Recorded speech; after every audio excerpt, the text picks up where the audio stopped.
Chers amis, chers camarades, il nous faut rappeler d'abord en quelques mots qui sont ces citoyens morts sur le sol français et qui sont ces héros qui ont contribué à notre libération. Pour l'essentiel, ici, il s'agit de prisonniers de guerre, des soldats de l'armée rouge arrêtés par les Allemands sur le front de l'Est, mais aussi des civils réquisitionnés par les forces d'occupation nazies à l'Est. Ils ont été transférés ici en France pour servir de main-d'œuvre, notamment dans les mines, pour pallier en particulier à la baisse de la production charbonnière dès 1942, et pour participer à la construction du mur de l'Atlantique ou à d'autres ouvrages défensifs. Enfin, il y a aussi des immigrés russes et ukrainiens d'avant-guerre qui travaillaient notamment dans les mines de notre région et qui, dès mai 1941, participèrent à la grande grève des mineurs, acte massif de la résistance de la classe ouvrière dans notre région. Les requis, en provenance d'Ukraine soviétique surtout, arrivent au nombre de 2000 entre juillet et novembre 1942. 6000 prisonniers soviétiques arrivent, eux, en novembre 1942. La majorité est mise à disposition des compagnies minières, une minorité est utilisée à partir de 1943 par les chantiers de l'organisation TOT sur le littoral. Les immigrés vivant en France participent aussi à la résistance française au sein de l'organisation clandestine Union des Patriotes Russes, constituée le 3 octobre 1943 sous la direction du Parti communiste français. Mais l'essentiel des forces de cette résistance intérieure soviétique est constitué des prisonniers évadés, en particulier dans notre région. Ces évasions correspondaient à une stratégie de l'armée rouge. Organiser un second front en France en utilisant la présence des prisonniers de guerre soviétiques.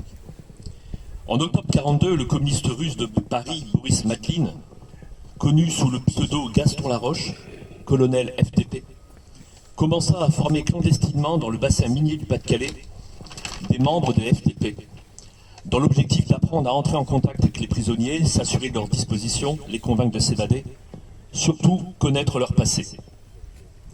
4 officiers finirent par être sélectionnés par Matlin dans les camps du Pas-de-Calais. Les lieutenants Vladimir Potsnikov, Vasil Porik, le commissaire politique Mark Slobodinsky, ainsi que le capitaine Vassili Talskine. Leur évasion réussie eut lieu entre le printemps et l'automne 1943.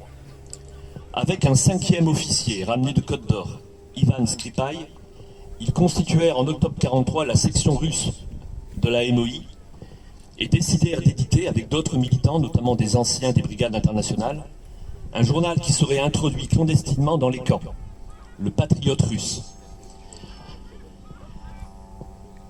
permettant de mener un travail de propagande et d'agitation parmi les prisonniers des camps en diffusant les communiqués et autres informations venant de l'Union soviétique.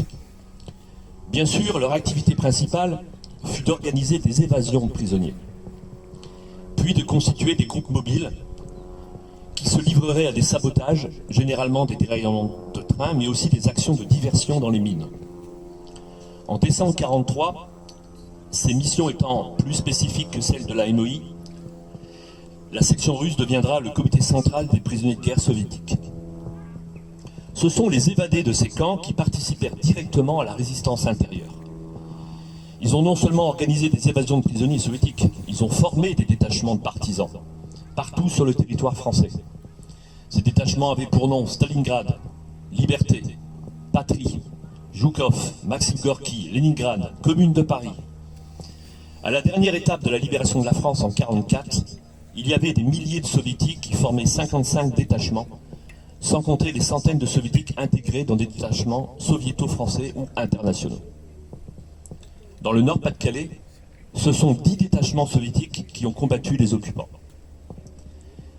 Pensons au rôle du bataillon constitué par Vasil Porik. À lui seul, son bataillon soviétique a à son actif 300 soldats et officiers nazis tués ou blessés, le déraillement de 11 convois militaires et 2 ponts détruits, des attaques de dépôts de munitions et de vivres, ainsi que la mise hors d'état de nuire de collaborateurs notoires. S'il est difficile de quantifier le nombre de soldats russes et soviétiques plus généralement ayant combattu en France, l'association Mémoire russe a dénombré au moins 250 sépultures de guerre où reposent environ 10 000 militaires soviétiques tués pendant la Deuxième Guerre mondiale sur le sol français. Voilà une partie de notre histoire méconnue. C'est un honneur pour nous de la faire connaître. N'oublions pas ces héros qui ont contribué à notre libération. Ils ont été l'expression vivante de l'Alliance libre des peuples libres qu'a signifié l'Alliance antifasciste contre le nazisme. Chers amis, chers camarades, rendre hommage à ces partisans soviétiques morts en France, c'est bien sûr aussi, à travers eux, rendre hommage à l'URSS, qui a perdu au bas mot 25 millions de ses enfants dans cette grande boucherie de la Deuxième Guerre mondiale. Nous célébrons cette année le 80e anniversaire de la victoire. Il nous faut rappeler encore et toujours quelques vérités montrant l'apport décisif de l'URSS dans la victoire contre le nazisme. Et cela d'autant plus quand l'amnésie est organisée en haut lieu. Amnésie et provocation.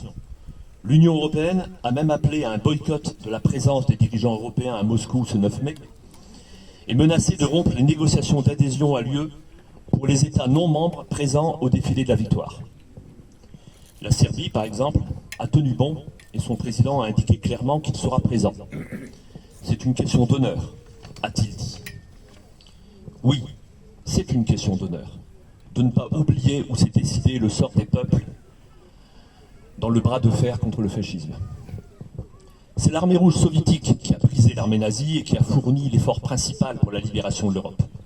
Rappelons que sur 783 divisions allemandes ayant participé aux différents fronts de la guerre, 670 ont été détruites par l'armée rouge seule, c'est-à-dire 85% des divisions allemandes. Même après le débarquement de Normandie, l'Allemagne mobilisa 60 divisions à l'ouest, en France et en Italie, mais devait encore maintenir 235 divisions contre l'armée rouge, là où en réalité s'exerçait la pression principale. Quant à la bataille finale titanesque pour la prise de Berlin en avril-mai 1945, il y a 80 ans, c'est bien l'œuvre de l'armée rouge soviétique seule. L'URSS y a perdu 300 000 hommes, soit presque 2 fois plus que toutes les victimes états-uniennes sur le sol européen entre 1941 et 1945. Un soviétique sur 7 aura perdu la vie au cours de la guerre, 15% de la population, 25 millions de morts, je disais, dont 11 millions de soldats tués au combat.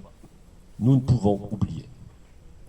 En juin 1945, le New York Herald Tribune, journal américain, reconnaissait « L'armée rouge a été de fait l'armée qui a libéré l'Europe et la moitié de notre planète, en ce sens que sans elle et sans les immenses sacrifices consentis par le peuple russe, la libération du joug cruel du nazisme aurait été tout simplement impossible. » En France, De Gaulle déclarait alors « Les Français savent ce que la Russie soviétique et savent que c'est elle, ce qu'a fait la Russie soviétique, et savent que c'est elle qui a joué le rôle principal dans leur libération. » En mai 1945, un sondage IFOP posait la question suivante aux Français. Quelle est, selon vous, la nation qui a le plus contribué à la défaite de l'Allemagne? L'URSS était citée par 57% d'entre eux, tandis que 20% citaient les États-Unis. Les chiffres sont complètement inversés aujourd'hui.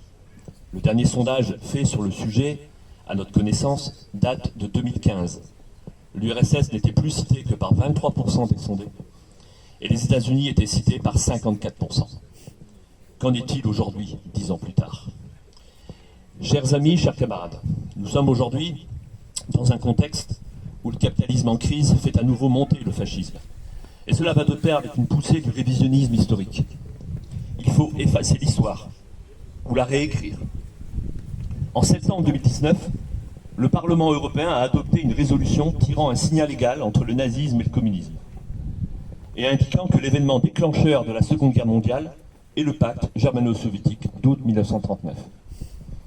C'est ainsi passé sous silence les complicités, puis les ralliements à l'Allemagne hitlérienne des classes dirigeantes de la plupart des pays occidentaux, qui conduira à l'Anschluss de l'Autriche en mars 1938, aux accords de Munich de septembre 1938, avec cette réécriture qui conduira à l'Anschluss de l'Autriche en mars 1938, aux accords de Munich en septembre 1938, avec l'annexion des Sudètes à l'invasion de la Bohème-Moravie en mars 1939. Cette réécriture de l'histoire par le Parlement européen a eu son prolongement en janvier 2024 avec une nouvelle résolution qui en appelle à construire une mémoire historique européenne commune, qui bien sûr dénonce les totalitarismes et spécifiquement s'en prend à un soi-disant révisionnisme historique pratiqué par la Russie. Mais pas un mot sur l'Ukraine. Parlons-en cependant du révisionnisme historique ayant cours malheureusement en Ukraine. Si la plupart des Ukrainiens ont combattu du côté de la coalition anti-hitlérienne, 6 millions de soldats ukrainiens dans l'armée rouge, d'autres Ukrainiens ont choisi la voie de la collaboration. Que l'on se souvienne du massacre de Babi Yar, à proximité de Kiev, plus de 33 771 juifs assassinés par balle par la police allemande et des auxiliaires ukrainiens les 29 et 30 novembre 1941. 13 000 volontaires ukrainiens formeront la 14e division SS. Parallèlement, le groupe de nationalistes ukrainiens dirigé par Stepan Bandera a créé en 1942 l'armée insurrectionnelle ukrainienne, UPA, forte de dizaines de milliers de combattants. L'UPA a organisé le nettoyage ethnique des Polonais de Volhynie, 100 000 morts tout de même, et des Juifs au sud-est de la Pologne et de l'ouest ukrainien. Pogrom de Lviv, par exemple. Or, Stepan Bandera a aujourd'hui une statue de bronze et de granit à Lviv même, ouest de l'Ukraine actuelle.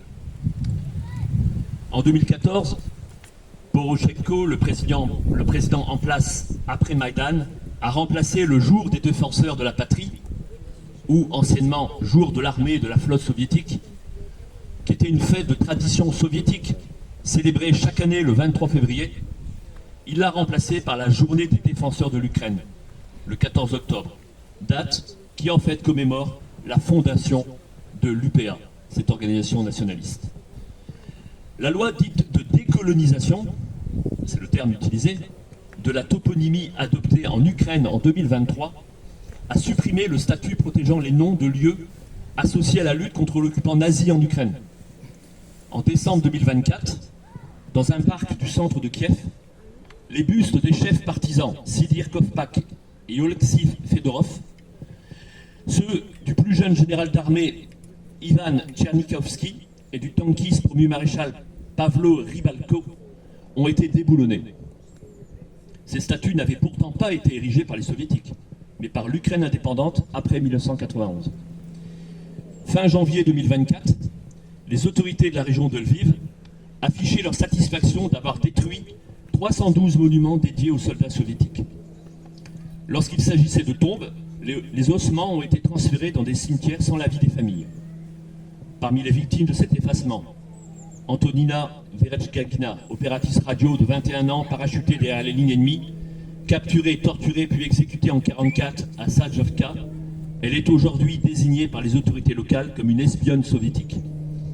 Ainsi, parmi ces autres victimes, je peux citer les infirmières Nadezhda Kouseva et Nadezhka Kilyova à Kalouch et 93 autres soldats soviétiques dans les villages de Skiditsia et Pochbouj, région de Lviv.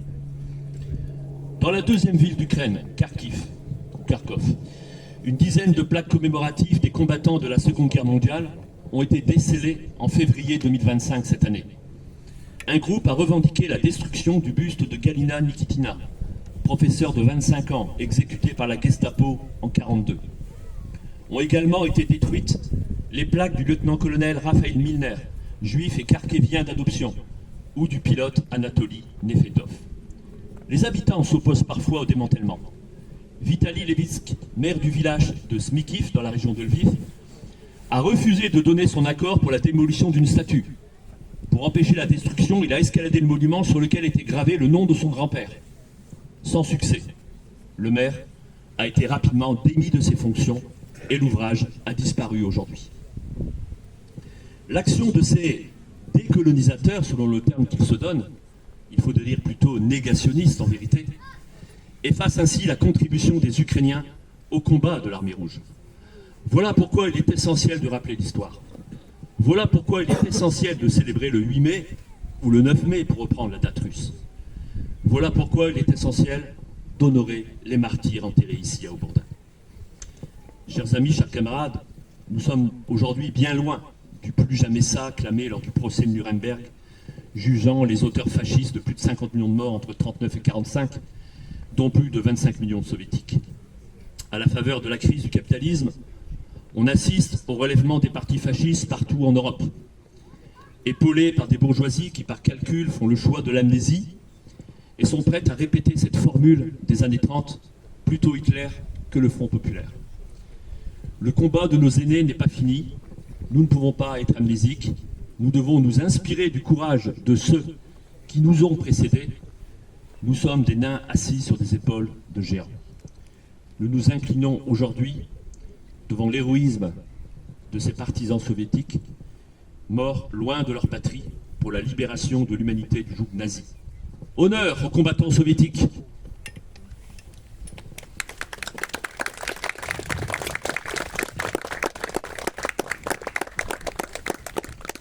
Je vais poser une gerbe pour l'URSS.